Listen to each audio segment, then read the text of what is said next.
O ailə bu dəqiqə şantaj olunur, çox ciddi təzyiqlərə məruz qalınır, qorxudulur. Ailənin adını çəkmək istəmirəm, çox tanınmış ailədir. Bu ailədən Azərbaycan hakimiyyətinə və dövlətinə və xalqına qarşı istifadə etmək istəyirlər Rusiyada. İndi bu ailənin mənsubları necə dözəcəkləri mən deyə bilmərəm. Yenə deyirəm, ad çəkmək istəmirəm. Çox yaxın günlərdə hər şey bilinəcək onsuz da.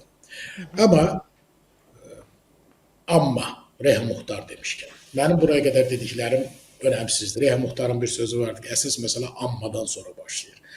Amma birincisi, Rusiya unutmasın ki, Epstein failləri varsa, Vardanyan failləri da ola bilər. Bunu əsla, amma əsla unutmasınlar. Vardanyan heç bir açıqlama verməyəcək.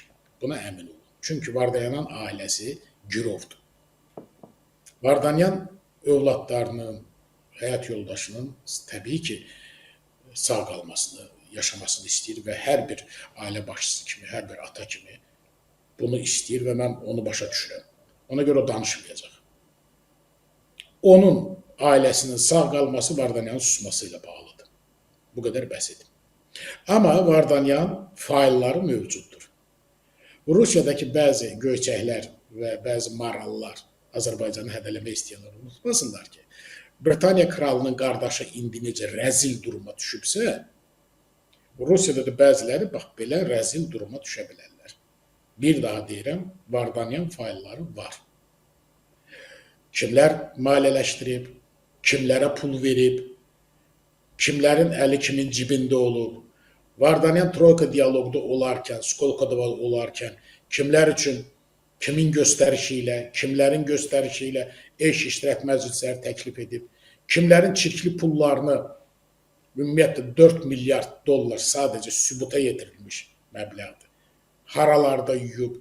Vardanyanın Trakkeykas, Dominikan adaları, Yunan Kiprində qeydiyyata aldığı 8 şirkət vasitəsilə həyata keçirilən bu transfertlər və ofertalar kimin villalarına yönəldilib, kimlər üçün İspaniyada, Portugaliyada, İtaliyada, İrlandiyada, Britaniyada, Fransada, Norveçdə, Tunisdə, Mərakeşdə daşınmaz əmlaklar alınıb.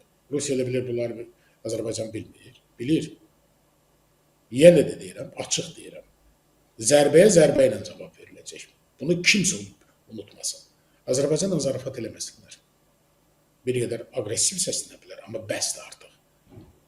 Yetər artıq.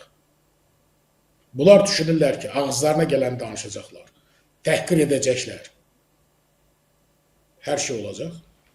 Yox, elə deyil. Bilirsiniz, həm Rusiyada, həm Azərbaycanda çoxları qanunun nə olduğunu bilmirlər. Məsələn, Azərbaycanda sizin və ya mənim ünvanına, və yaxud da Əhmədin, Məmmədin, və yaxud da Fatmanın ünvanına sosial şəbəkədə ağır təhqirlər işlədir. Adamlar başa düşmürlər ki, bunun bircə cümləsi Azərbaycan Cinayət Məcəlləsinin 3 maddəsi ilə tövsif olunur.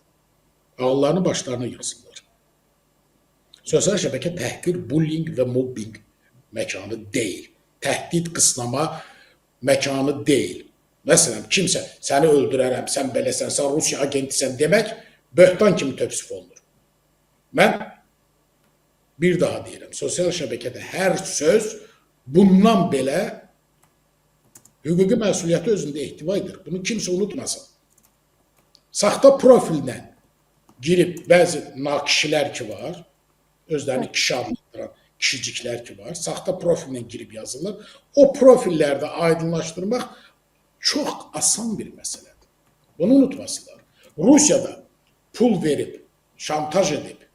Siz elə bilirsiniz, Rusiya işlətdiyi adamların hamısına pul verir? Yox, çoxsunu şantaj edir. Çünki haqqında çox ciddi dosyelər var.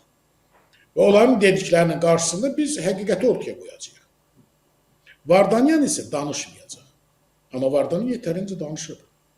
Bütün sxemləri ortaya qoyub, saxta vizyoner fəaliyyətinə kim əmr verib, Vardanyan niyə Rusiyadan Xankəndinə gəldi, məqsəd nə idi, onun qarşısına hansı məqsədlər qoyulmuşdu, niyə Nikol Paşinyan Vardanyana nifrət edir, Samvel Karapetyanla Vardanyanı nə birləşdirir və s. və s. və s. və s. və başqa məsələlər də var.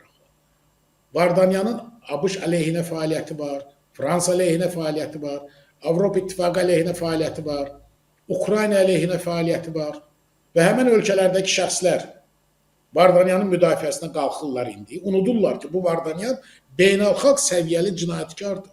Sadəcə Azərbaycana qarşı cinayət işləməyib ki.